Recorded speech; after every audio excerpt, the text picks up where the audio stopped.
नमस्कार, आप सभी दर्शकों का बहुत बहुत स्वागत है। आप देख रहे हैं जस्ट टीवी। मैं हूं नेहा शुक्ला और स्ट्रेट टॉक लेकर एक बार फिर से आप सभी दर्शकों के सामने उपस्थित हूं। आज की स्ट्रेट टॉक हम करने जा रहे हैं पाकिस्तान के ऊपर, जहां पर राजनीतिक उथल पुथल और जेल में बंद पूर्व प्रधानमंत्री इमरान खान के एक कॉल पर करो या मरो का नारा इसे पीटीआई के समर्थक, पीटीआई के नेता ऐसे अंजाम दिया कि इस्लामाबाद एक बड़ा काफिला पहुंच गया और वहां पर सेना तैनात करनी पड़ी। यहां तक कि शहबाज शरीफ की जो सरकार है उसे देखते ही गोली मारने के आदेश जैसे पारित करने पड़े।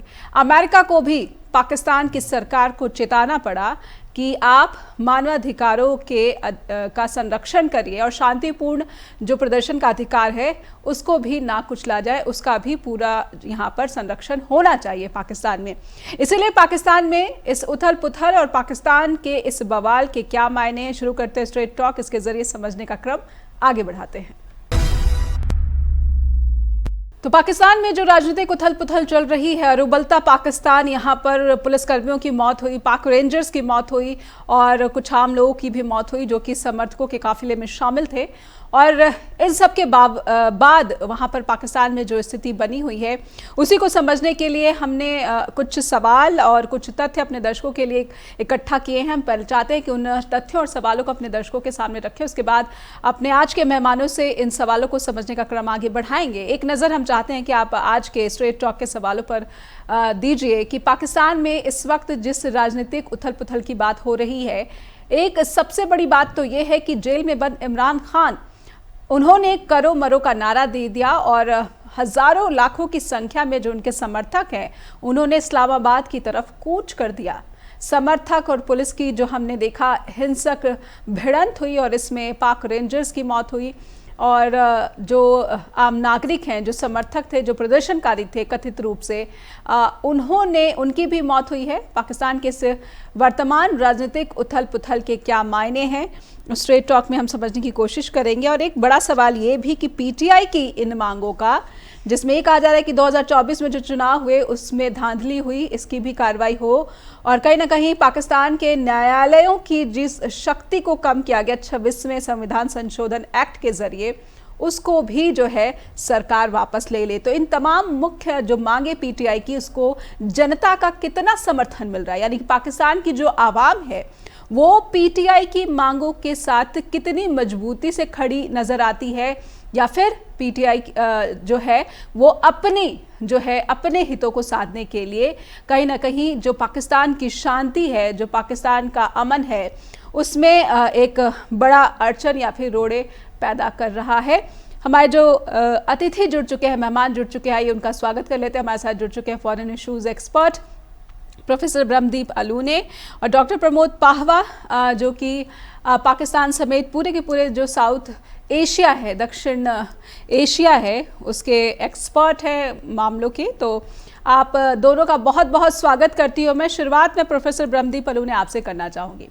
इमरान खान एक नारा देते हैं करो या मरो, जेल से उनको बाहर निकालने की कॉल दे दी गई और बुशरा बीबी निकल पड़ी समर्थकों के साथ इस्लामाबाद पहुंचकर। जिस तरीके से एक तो उनको रोकने की, जिस तरीके से शहबाज शरीफ सरकार ने कोशिशें की, उन कोशिशों को आप कैसे देखते हैं और इस पूरे के पूरे पाकिस्तान में हुए बवाल को आप कैसे देखते हैं? देखिए नेहा जी, एक लोकतांत्रिक व्यवस्था होती है और लोकतांत्रिक चरित्र भी होता है।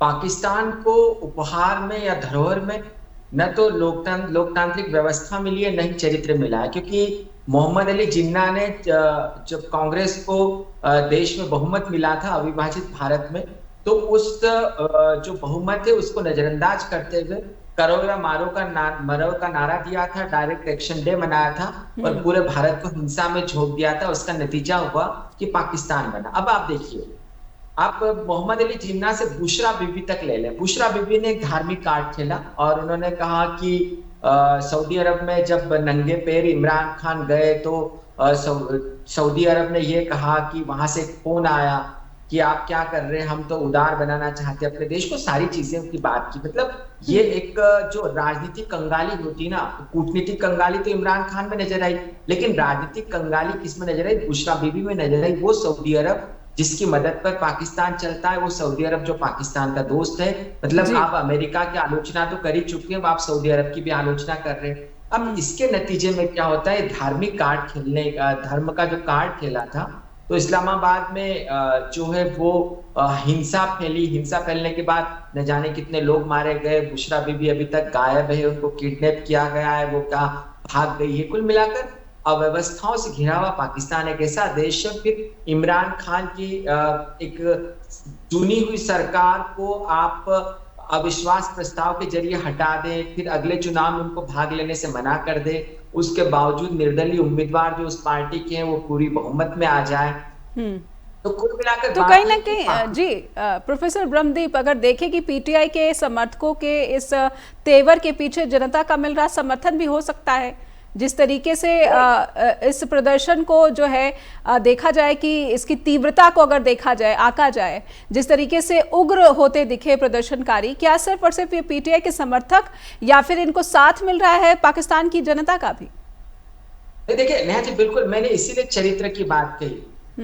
बापू ने भी, महात्मा गांधी ने भी एक आंदोलन चलाया, एक अहिंसक आंदोलन चलाया था। उन्होंने ब्रिटिश साम्राज्य को हिला दिया था, लेकिन जिन्ना ने उसको हिंसक आंदोलन बना दिया था और इसी कारण भारत का विभाजन हुआ था। यदि बुशरा बीबी इसको अहिंसक आंदोलन बनाती तो शायद अहिंसा के जरिए चलते, लेकिन उन्होंने हिंसा में झोंक दिया। तो चाहे पक्ष हो या विपक्ष हो, कोई भी लोकप्रियता का सम्मान करता ही नहीं है। जब भी कोई लोकप्रिय सरकार आती है तो विपक्षी दल सत्ता से मिलकर उसको बेदखल कर देते हैं। यही कारण है कि सत्ता से हटना पड़ता है। तो जनता पाकिस्तान की नाराज है, क्योंकि इसका कारण यह भी नेहा जी कि पाकिस्तान की जनता चाहती है गुड गवर्नेंस। गुड गवर्नेंस का मतलब होता है जहां पर सुशासन हो, जहां पर जनता के बारे में चिंता की जाए, लेकिन जनता के बारे में वो सरकार चिंता करेगी जो कि लोकप्रियता के जरिए लोकप्रिय होगी और लोकप्रियता के जरिए लोकतांत्रिक प्रणाली के जरिए चुनकर आएगी।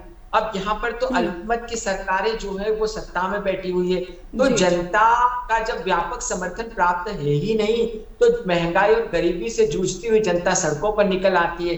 फिर उनको जो है वो सेना कुचल देती है। तो कुल मिलाकर पाकिस्तान के जो हालात ऐसे हैं कि सेना, लोकतांत्रिक पार्टियां जो है उनको ये बार बार एहसास कराती है कि आप सत्ता में नहीं बने रह सकते। सबसे दिलचस्प बात यह है कि जो अमेरिका जैसे देश है वो भी ऐसा लगता है कि सैन्य प्रशासन को पसंद करते हैं, क्योंकि जब भी सैन्य सरकारें होती है उनसे अमेरिका के अच्छे संबंध होते हैं, और यदि सरकार नहीं भी हो भी तो भी सैन्य शासन जो है वो अमेरिका के इशारों पर चलता है। तो देखने वाली बात है कि पाकिस्तान में लोकतंत्र चलेगा भी या नहीं चलेगा, या ये ताजा हिंसक प्रदर्शनों ने जो है एक बार फिर से एक बड़ा प्रश्न खड़ा कर दिया है कि पाकिस्तान में जो लोकतांत्रिक सरकार है क्या वो इतनी कमजोर है, या फिर उसका जो विरोध है इतना तीव्र और इतना हिंसक दिखा है इसका रूप। एक छोटा सा ब्रेक लेंगे, हमारे साथ डॉक्टर प्रमोद पाहवा भी जुड़े हुए हैं जो कि पाकिस्तान के मसलों के खास करके उनका काफ़ी व्यापक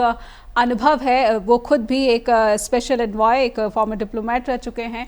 एक छोटा सा ब्रेक के बाद लौटते हैं, उनसे समझने की कोशिश करेंगे कि इमरान खान किस तरीके की पॉलिटिक्स कर रहे हैं। और बड़ा सवाल ये भी कि बुशरा बीबी ने जिस तरीके से सऊदी अरब की निंदा कर दी, क्या उन्होंने वर्तमान में पाकिस्तान को एक और बड़े धार्मिक संकट की तरफ धकेलने की कोशिश की है?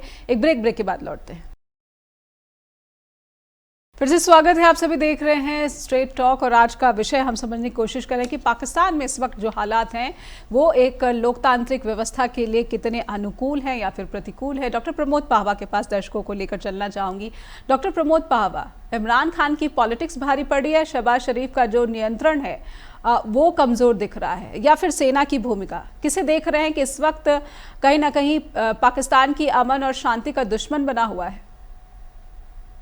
देखिए, इस सारे नरसंहार और युद्ध अपराध को समझने से पहले पाकिस्तान के बेसिक्स को समझना जरूरी है। सेकेंड वर्ल्ड वॉर में क्या हुआ कि पाकिस्तान और हिंदुस्तान, अनडिवाइडेड इंडिया से 10 लाख सैनिक जो हैं वो गए थे, जैसा मैंने पहले भी आपके प्रोग्राम में बताया था।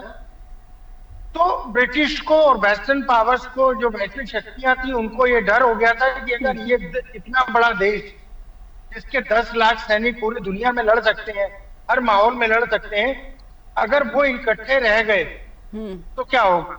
वो कभी भी दुनिया के ऊपर काबिज हो जाएंगे, कहीं भी कुछ भी कर सकते हैं। इसके लिए उन्होंने क्या किया, हिंदुस्तान के टुकड़े कर दिए। और ये तभी पहले ही डिसाइड हो गया था कि पाकिस्तान के भी दो टुकड़े होंगे, बांग्लादेश भी बनेगा, क्योंकि दो मुंह वाला देश कभी जिंदा नहीं रह सकता। उन्होंने पूरी दुनिया में जो देश होते हैं उसकी अपना एक कल्चर होता है, अपना एक इतिहास होता है, अपनी भाषा होती है, अपनी संस्कृति होती है। पाकिस्तान एक ऐसा देश है जिसका राष्ट्रीय गान फारसी में है, धार्मिक भाषा उसकी अरबिक है, कोर्ट की भाषा उसकी अंग्रेजी है, राष्ट्र भाषा उसकी उर्दू है जिसके बोलने वाले सिर्फ 7% है, और जो मोस्टली बोली जाती है 7% पंजाबी, उसको बोलना गवारपन समझा जाता है। बलोच और पख्तून को तो बैकवर्ड वैसे ही शुरू से कहते आए। तो पाकिस्तान और उनके अपने मिसाइल, उनके हथियार भी उनके नाम से नहीं है, वो भी गजनी और गौरी के नाम से है। वो भगत सिंह के, लाजपत राय के या खरल के या दुल्ला भट्टी के नाम से नहीं है, अब्दाली के नाम से, उस अब्दाली के नाम से जिसने मुल्तान और जंग में मस्जिदें तोड़ी थी। तो जो देश कभी बना ही नहीं, वो तो सेना को, पख्तून बलोच रेजिमेंट को, जो मुस्लिम रेजिमेंट थी उनको एक देश बना के दे दिया गया कि तुम यहाँ रहो। दुनिया भर में देश के पास सेनाएं होती हैं, पाकिस्तान अकेला ऐसा देश है जहां सेना के पास देश है। और वो सेना पहले दिन से, अयूब खान के टाइम से जी, फिर अमेरिका की कटौती रही है और वो आज भी है। तो अगर उन्होंने ऐसा कर दिया, या जो नरसंहार उन्होंने डी चौक पे किया इस्लामाबाद में, वो कोई इसलिए बड़ी बात नहीं है कि ऐसा वो पहले 1970 में भी कर चुके हैं बांग्लादेश बनाना। तो अगर आप पख्तूनिस्तान बनाने के लिए ऐसा कर रहे हैं तो उस पर हैरानी नहीं होनी चाहिए, क्योंकि वेस्टर्न नेशनल पावर्स ये चाहती हैं कि अफगानिस्तान और पाकिस्तान के बीच में एक ऐसा बफर स्टेट हो जो चाइना की कंटेन कर सके जरूरत पड़ने पर, और सेंट्रल एशिया को भी डिस्टर्ब कर सके। जी, उसके लिए उनके बेहतरीन जगह। इसका मतलब आप ये कह रहे हैं कि मौजूदा पाकिस्तान टर्मोइल के लिए वेस्टर्न इंटरेस्ट इसमें शामिल है? इंटरनेशनल इंटरेस्ट इसमें शामिल है, और वहां की आर्मी की कठपुतली है। अगर पाकिस्तान के दोस्त भी इस प्रोग्राम को देख रहे हो तो मैं उनको सिर्फ दुखी व्यक्त कर सकता हूं, क्योंकि पाकिस्तान की जमीन बेशक वो अलग देश है, लेकिन कभी हमारे बुजुर्गों का रकबा रहा था, और मैं तो वहां काफी समय भी गुजार के आया हूं जी। लेकिन मैं उनको फिर से एक बार अफसोस प्रकट करता हूं कि उनका मुल्क फिर लख्त होने वाला है, और एक नए और दूसरे तीसरे टुकड़ों में बंटने वाला है। अगर वो छोटी छोटी कड़ियों को जोड़ेंगे तो उनको समझ में आ जाएगी। आज से 5-10 साल पहले तक कोई वहां पंजाबियत का नाम नहीं लेता था, आज पंजाब की मुख्यमंत्री बार बार पंजाबियत का नाम ले रही है, जबकि उनको पंजाबी बोलनी नहीं आती। वहां के पंजाब के सभा में पंजाबी में नहीं बोला जाता, लेकिन पंजाबियत को वो बढ़ा भी रहे हैं, पंजाबियत के लिए प्रोग्राम भी कर रहे हैं। तो खैबर पख्तूनख्वा में जो अली अमीन गंडापुर है, वो बार बार पख्तूनिस्तान का और पख्तून का आड़ थे जी। एक आप था बीबी उनका बुशरा बीबी, हाँ बुशरा बीबी, पिंकी पीरनी जी का जी। तो उनका बयान था, उनके बयान को तोड़ मरोड़ कर पेश किया गया, क्योंकि बेसिकली वो पॉलिटिशियन नहीं है जी। उन्होंने ये कहा उन्हें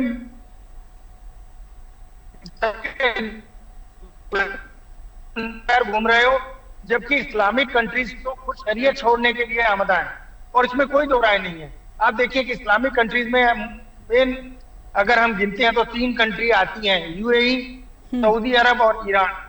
ईरान के अलावा यूएई में तो आपको खुलेआम शराब भी मिलती है, डांस बार भी मिलते हैं, सब कुछ होता है। और अब सऊदिया ने भी शुरू कर दिया, वहां भी आपको शराब बिकने लगी, जो कि इस्लाम में हराम है। तो अगर वो शरीयत छोड़ रहे हैं या वो इस्लाम का वेस्टर्नाइज शुरू कर रहे हैं मुखौटा, फिर उसमें गलत भी नहीं कहा था। लेकिन क्या होता है, जैसे हमारे यहाँ भी अगर राहुल गांधी इनको बोल दे कि उसमें से मैंने सोना निकालना है, आलू का सोना निकालना है, तो वो झूठ को भी सच बना के कैसे बढ़ा दिया जाता है। ये सब बिगाड़ मीडिया, गोदी मीडिया ऐसा करते ही रहता है, उसमें कोई खास बात नहीं है जी। तो इसलिए बुशरा बीबी को तो आप कहीं भी काउंट ना करें, नाइदर शी इज पॉलिटिशियन, और उनकी गिरफ्तारी के जरूर वारंट निकल गए होंगे, लेकिन ऐसा सुना जा रहा है कंफर्म तो नहीं कर सकते, जी। पर कुछ सूत्र कह रहे हैं कि शायद वो परे अफगानिस्तान चली गई। जी। हाँ, या सेफ एक- स्केप एक- जो है बुशरा बीबी और उनके जो कुछ खास करीबी हैं, उन्होंने पाकिस्तान से सेफ स्केप ले ली है। ऐसा सुनने में आ रहा है, और मुझे तो आशंका है कि आने वाले टाइम में जैसे बांग्लादेश में भारत को जाकर दखल देना पड़ा, तो आने वाले नए नए बांग्लादेश या नए पख्तून इस देश में अफगान तालिबान को आके दखल देना पड़ेगा, क्योंकि इन्होंने 67 अफगानियों को गिरफ्तार कर लिया है बगावत के और आतंकवाद के आरोपों में। जी। हाँ, जी तो बिल्कुल, अगर- बहुत ही जो है गंभीर यहाँ पर जो है यहाँ पर डेवलपमेंट सामने देखने को मिल रहा है। प्रोफेसर ब्रह्मदीप, जो आशंकाएं प्रमोद पावा जी ने यहाँ पर जताई हैं, व्यक्त की हैं, क्योंकि स्वयं लंबा अनुभव इनका कार्य क्षेत्र रहा है पाकिस्तान। प्रोफेसर ब्रह्मदीप, क्या आपको भी जिस तरीके से कड़ियाँ जोड़ने की बात डॉक्टर प्रमोद पावा कर रहे हैं, खैबर पख्तूनख्वा लगातार अशांत चला आ रहा है, यहाँ पर अब तो शिया सुन्नी का सांप्रदायिक दंगा भी सामने आ रहा है, और जिस तरीके से पूरे के पूरे इलाके में सरकार विरोधी लहर मजबूत होती जा रही है, क्या इस कड़ी को आप भी जोड़ पा रहे हैं? नहीं, देखिए नेहा जी, बिल्कुल पावा सर का लंबा अनुभव है और पावा सर बिल्कुल मैं भी बहुत ही सहमत हूँ। इसका कारण यह भी है कि जो खैबर पख्तूनख्वा का जो इलाका है, तो वहां पर अफगानिस्तान और पाकिस्तान के बीच किसी बॉर्डर को न तो पाकिस्तान में रहने वाले पठान जो पख्तून है वो बर्दाश्त करते, नहीं अफगानिस्तान में। आखिर जो डुरंड रेखा को लेकर जो विवाद होता है, उसके जो प्रमुख है, जिस बॉर्डर को लेकर दिक्कत होती है, वो खैबर पख्तूनख्वा का इलाका है। और सबसे बड़ी बात में भी है कि जब अमेरिकी फौज अफगानिस्तान में थी, तो अधिकांश जो तालिबानी थे वो खैबर पख्तूनख्वा इलाके में छुपे हुए रहते थे, और यहीं से तहरीक तालिबान जो सबसे ज्यादा मजबूत है वो खैबर पख्तूनख्वा में।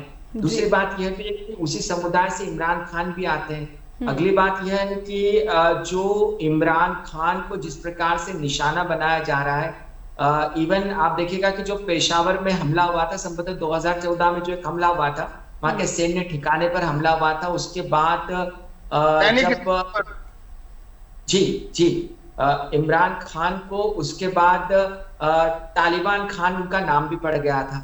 तो कुल मिलाकर जो तालिबान है, तालिबान की बहुत बड़ी भूमिका है, और तालिबान में इस बात से तो हम इनकार कर ही नहीं सकते कि तालिबान में है कौन। तालिबान ताजिक नहीं है, तालिबान जो है वो जो शिया भी नहीं है, तो तालिबान में अधिकांश जो है पश्तून है, और जो पख्तूनिस्तान की मांग है वो उससे अफगानिस्तान प्रभावित नहीं होता, क्योंकि अफगानिस्तान में तो पश्तूनों का जो है वो राज चलता ही है। उससे सबसे ज्यादा कोई प्रभावित हो सकता है तो पाकिस्तान हो सकता है। अब मजे की बात यह भी है कि जो खैबर पख्तूनख्वा का इलाका है, वहां पर अधिकांश कबीलाई और जनजातीय संस्कृति बसती है, जो कि वैसे ही आक्रामक होती है, और जो शिया सुन्नी विवाद वहां पर नजर आया उसमें वो कबीलाई और आदिवासी समुदाय है। तो इन इलाकों में जाने से पाकिस्तानी फौज भी डरती है, क्योंकि वहां पर एक अलग प्रकार के जनजातीय स्वशासी नियम चलते हैं, बिल्कुल। अमेरिका ने जिस तरीके से बिल्कुल आपकी बात में मैं जोर देना चाहती हूँ, और उसके बाद एक छोटा सा ब्रेक लेना पड़ेगा यहाँ पर। अमेरिका ने जिस तरीके से अपने नागरिकों को वहाँ पर दूतावास में जो स्टाफ रहता है उसको अलर्ट किया है कि आप पेशावर जाने से बचे, फलाना जो है होटल में या फिर आसपास के इलाकों में जाने यात्रा से बचे, तो क्या इस तरह के अलर्ट से भी ये बात साफ है कि अब जो यहाँ पर इस तरह की गतिविधियाँ हैं या फिर हलचलें हैं, हिंसक जो अप्रोच है वो थोड़ा और ज़्यादा बढ़ गया है? एक छोटा सा ब्रेक लूंगी प्रोफेसर ब्रह्मदीप पल्लू, क्योंकि छोटे से ब्रेक की मजबूरी, उसके बाद जब लौटेंगे तो आपकी बात पूरी सुनने की कोशिश करेंगे कि इस वक्त पाकिस्तान के जो हालात हैं, ये भी आशंका जताई है हमारे आज के एक्सपर्ट्स ने कि ये इससे कोई दो राय नहीं कही जा सकती है कि अलग खैबर पख्तूनख्वा देश की जो मांग है वो इस समय काफ़ी ज़्यादा, उसकी जो भावनाएं हैं, जो संवेदनशीलता है, वो इस वक्त सबसे ज़्यादा प्रबल दिखने लगी है। एक छोटा सा ब्रेक के बाद लौटते हैं। फिर से स्वागत है, स्ट्रेट टॉक देख रहे हैं आप, और दर्शकों को लेकर चलेंगे प्रोफेसर ब्रह्मदीप पल्लू के पास। उनकी बात अधूरी रह गई थी। प्रोफेसर ब्रह्मदीप पल्लू, मैं चाहती हूँ कि अपनी बात यहाँ पर कंप्लीट करें, लेकिन मैं इसके साथ एक बात ये भी जोड़ना चाहती हूँ कि अगर हम समर्थकों के प्रदर्शन की बात करें, जो इस्लामाबाद के डी चौक पर पहुंचने की कोशिश कर रहा था, उनकी तो 3 मुख्य मांगे थी। इमरान खान और पीटीआई के जो समर्थक हैं, नेता मंत्री, उनको गिरफ्तार किया गया, उनकी रिहाई की मांग। 2024 में चुनाव में हुए कथित धांधली को जो है उसकी जांच कराए जाने की मांग, दोबारा से चुनाव की मांग, और कोर्ट की जो ताकतें कम कर दी गई है एक नया कानून लाकर, संशोधित करके कानून को, उसको भी वापस करने की मांग कर रहे थे। इसमें वो जो है इस प्रदर्शन को आप कैसे जोड़ सकते हैं कि ये कड़ियां हो सकती हैं, जैसे डॉक्टर प्रमोद पाहवा ने जिसका शक जताया? देखिए नेहा जी, कोई भी देश जो होता है वो व्यवस्था पर चलता है, शक्ति पृथक्करण की व्यवस्था पर। यदि वो वैधानिक शासन व्यवस्था को पसंद करता है, जहां पर न्यायपालिका, व्यवस्थापिका और कार्यपालिका जो है वो स्वतंत्र होती है और एक दूसरे पर नियंत्रण और संतुलन होता है, ये तीन व्यवस्थाएं होती है। आप ब्रिटेन को ले लें, आप अमेरिका को ले लें, आप भारत को ले लें, जो लोकतांत्रिक देशों की मैं बात कर रहा हूँ। लेकिन पाकिस्तान में चौथी व्यवस्था होती है जो कि सैन्य व्यवस्था होती है, और वो व्यवस्थापिका पर भी हावी है, कार्यपालिका पर भी और न्यायपालिका पर भी। जहां तक सवाल यह है कि इमरान खान की पार्टी जो है वो कितनी मजबूत है, तो देखिए इमरान खान सबसे पहला जो चुनाव जीते थे, उन्होंने लोकतांत्रिक तरीके से चुनाव जिस प्रकार से होते हैं उन नियमों की धज्जियां उड़ाकर, जो सैन्य शासन थे या जो सेना के लोग थे वो बंदूकें लेके अलग अलग बूथ पर खड़े हुए थे, और पीपुल्स पार्टी के लोगों को भी बंदी बना लिया गया था, जबरदस्ती इमरान खान की पार्टी में डलवा दिया गया था, मुस्लिम लीग नून को भी डलवा दिया गया था। तो चाहे इमरान खान आए, नवाज शरीफ आए या बेनजीर भुट्टो की पार्टी आए, अंततः सैन्य मदद को लेकर ये लोग सत्ता में आते हैं, और उसके बाद जैसे ही जब सत्ता में आने के 1-2 साल होते हैं और ये सेना के खिलाफ जाने की कोशिश करते हैं, तो विपक्षी दल जो है वो मिलकर विपक्षी दल सेना से मिलते और सत्ता से बेदखल कर दिया जाता है। नवाज शरीफ किसकी देन है? सेना की देन है, वो सेना के द्वारा ही पैदा किए गए हैं, जियाउल हक के द्वारा उस दौर में उनका जन्म हुआ था। तो इमरान खान किस बात से या इमरान खान के जो समर्थक है वो लोग कैसी लोकतांत्रिक सरकार का दावा कर रहे हैं, और वो हिंसक रास्ते को अख्तियार कर सब कुछ पाना चाहते हैं, तो जिसके बारे में पाहवा सर बता ही चुके हैं कि जो देश है ये तय नहीं कर पा रहा कि इसको जाना कहाँ। लेकिन इसके साथ आगे की बातें को करना चाहूंगा ने आज मैं कि अब जो है पाकिस्तान के लिए और अफगानिस्तान के लिए स्वर्णिम काल आ रहा है। स्वर्णिम काल इन द सेंस कि अमेरिका में ट्रंप आ रहे हैं। बाइडेन को थोड़ी सी मानवाधिकारों की चिंता थी, लेकिन ट्रंप जो है वो बहुत प्रैक्टिकल अप्रोच लेकर आ रहे हैं। उनको न तो तालिबान से कोई दिक्कत है, न अमेरिका जो पाकिस्तान का तहरीक है तालिबान से कोई दिक्कत है, न ही सैन्य शासन से कोई दिक्कत है, क्योंकि उनको सिर्फ अपनी जो पूंजीवादी हसरत है उसको लेकर आगे बढ़ना है। तो मुझे लगता है कि ट्रंप के आते से ये सारी चीजें फिर से बदलेगी। जो भी आक्रामक शासन व्यवस्था होगी वो पाकिस्तान में स्वीकार कर ली जाएगी, और ट्रंप की बात को इसलिए भी मानना पड़ेगा क्योंकि अमेरिका की सैन्य सहायता के बिना तो पाकिस्तान का संचालन हो ही नहीं सकता, और अमेरिका तब ज्यादा सहायता देता है जब पाकिस्तान में सैन्य शासन होता है। तो अभी कर्ज में डूबे हुए देश को क्या चाहिए? पैसा चाहिए। अभी वो विश्व बैंक से भी पैसा लेना चाह रहे हैं, तो यदि सैन्य शासन आता है तो निश्चित तौर पर अमेरिका की मोटी रकम मिलेगी। मुझे लगता है कि यह अस्थिरता की तरफ जो बढ़ता हुआ देश है ये सैन्य शासन की ओर बढ़ेगा और इसको अमेरिका का प्रोटेक्शन मिल जाएगा। बिल्कुल, यानी ये जो हम ताज़ा हिंसा देख रहे हैं ये आने वाले भविष्य में पाकिस्तान को सैन्य शासन की तरफ ले जाता हुआ दिख रहा है। ये आप अपना आकलन व्यक्त कर रहे हैं। डॉक्टर प्रमोद पाहवा, आपको भी यही लग रहा है कि ये सारी कड़ियां अगर जोड़े तो पाकिस्तान में सैन्य शासन की स्थापना के भी संकेत हो सकते हैं? नहीं, सैन्य शासन तो आज भी है। आज अगर आपको लगता है कि कोई वहां पे सिविल गवर्नमेंट है तो मेरे ख्याल ये बहुत बड़ी गलतफहमी होगी।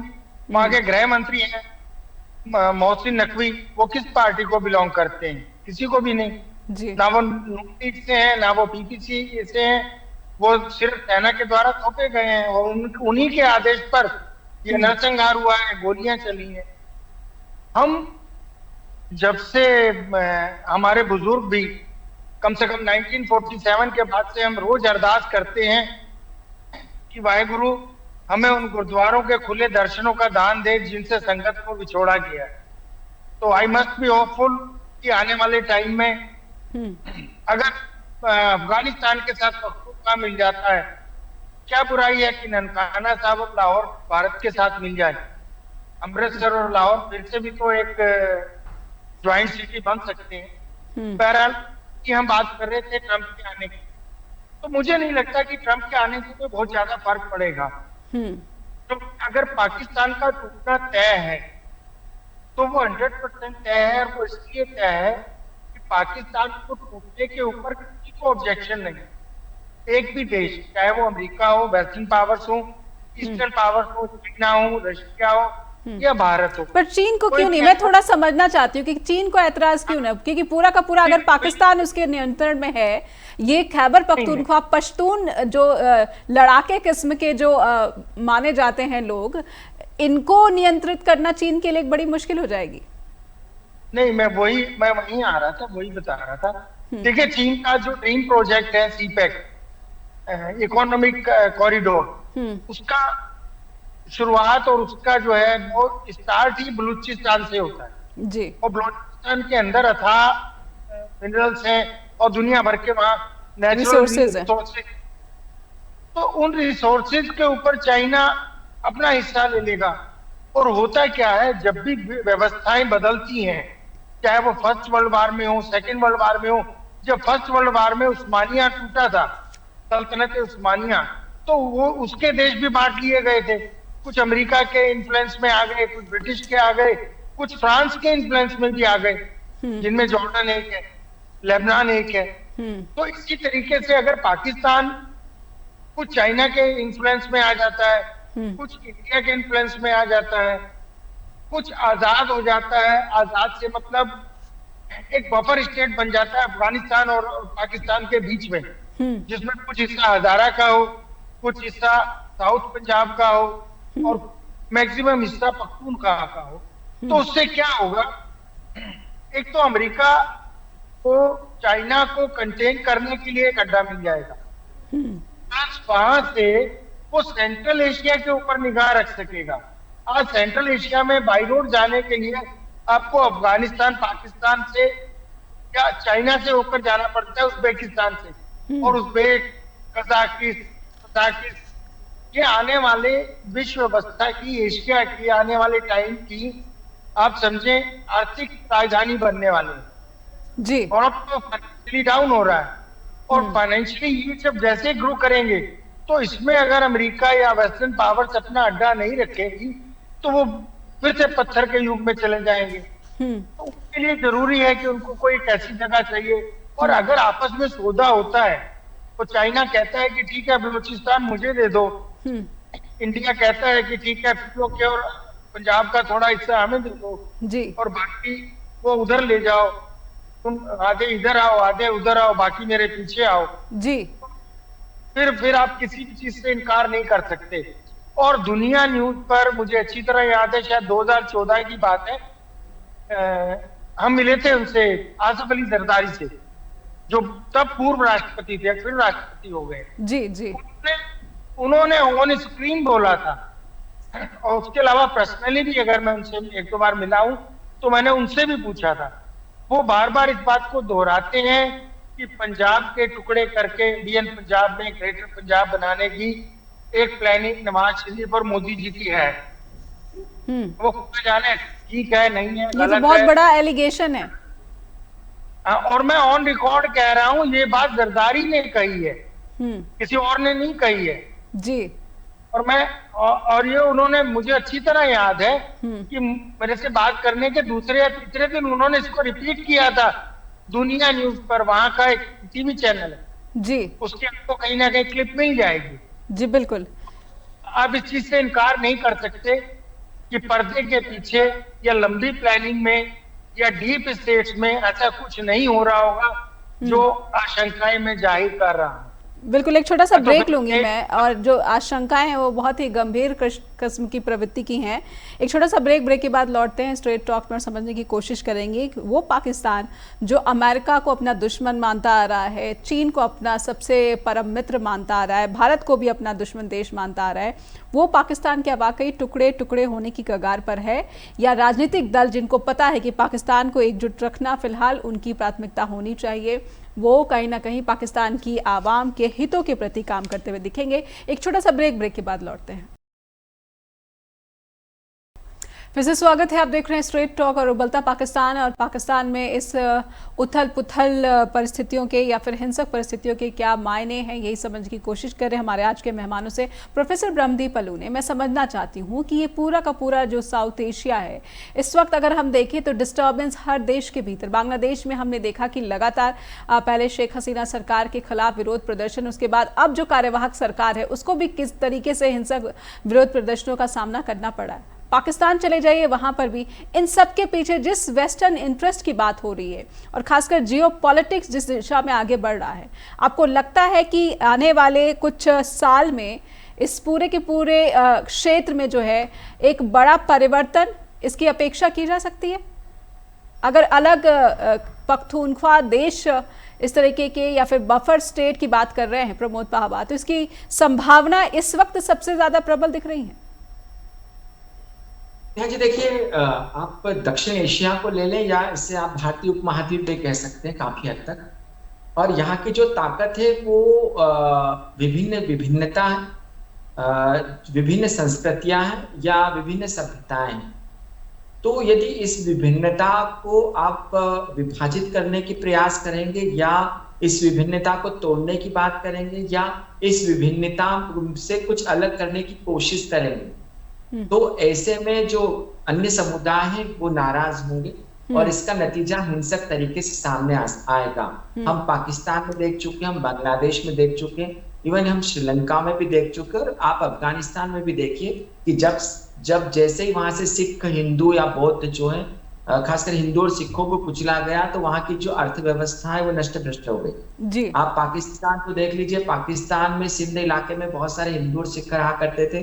जब तक वहां पर व्यापार बढ़िया चलता था तो 70 के दशक तक भी, इवन 60-70 के दशक तक भी बहुत ही अच्छे हालात थे पाकिस्तान के। श्रीलंका को भी आप देख लीजिए। तो ऐसे में यदि ऐसे माहौल यदि होता है तो दक्षिण एशिया एक ऐसी जगह है भौगोलिक तौर पर जहां पर आप पश्चिम एशिया भी इसके पास पड़ता है, रसिया भी इसके पास पड़ता है। तो ये एक ऐसा सेंटर है जहां के संसाधनों का खूब फायदा उठाया जा सकता है, और यूरोप से बेहतर तो कोई जानता ही नहीं, अमेरिका और यूरोप से बेहतर कि संसाधनों को कैसे लूटा जा सकता है। जैसे मध्य पूर्व में उन्होंने अपना बेस कैंप इजराइल को बना रखा है, और इसके साथ ही साथ मध्य पूर्व, चूंकि मध्य पूर्व का जो तेल है वो यूरोप की खुशहाली का कारण है, तो पूरे मध्य पूर्व में शिया और सुन्नी विवाद को इस प्रकार से भड़का रखा है कि उनके बीच शांति स्थापित हो ही नहीं सकती।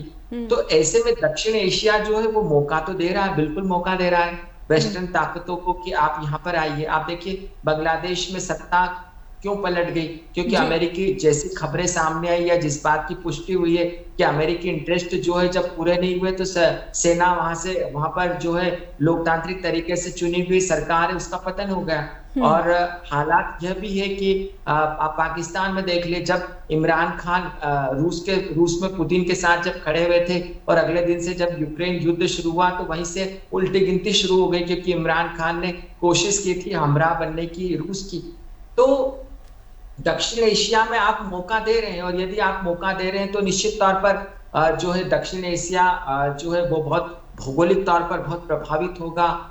निश्चित तौर पर यहाँ पर बहुत टुकड़े होंगे, क्योंकि यहाँ पर विभिन्नताएं हैं और इन विभिन्नताओं का सम्मान करना पड़ेगा। अब सोचने वाली बात है कि कौन से देश विभिन्नता को समझते हैं और कौन से देश विभिन्नता को नहीं समझते हैं। ऐसे में भारत की भूमिका बहुत महत्वपूर्ण हो जाती है। प्रोफेसर ब्रह्मदीप, भारत की कूटनीति इस वक्त पूरे के पूरे दक्षिण एशिया में जो शांति और स्थिरता बनी रहे, इसके लिए भारत की भूमिका बहुत अहम हो जाती है। डॉक्टर प्रमोद पाहबा, भारत की भूमिका को कैसे आप आंक रहे हैं? क्या भारत अपनी भूमिका का निर्वहन करता हुआ दिख रहा है? बेशक पाकिस्तान दुश्मन देश हो, बेशक बांग्लादेश में इस वक्त जो सरकार है, कार्यवाहक सरकार, वो थोड़ी ऐसी बर्ताव करती दिख रही है जो कि भारत विरोधी और पाकिस्तान के करीब होती हुई दिख रही है।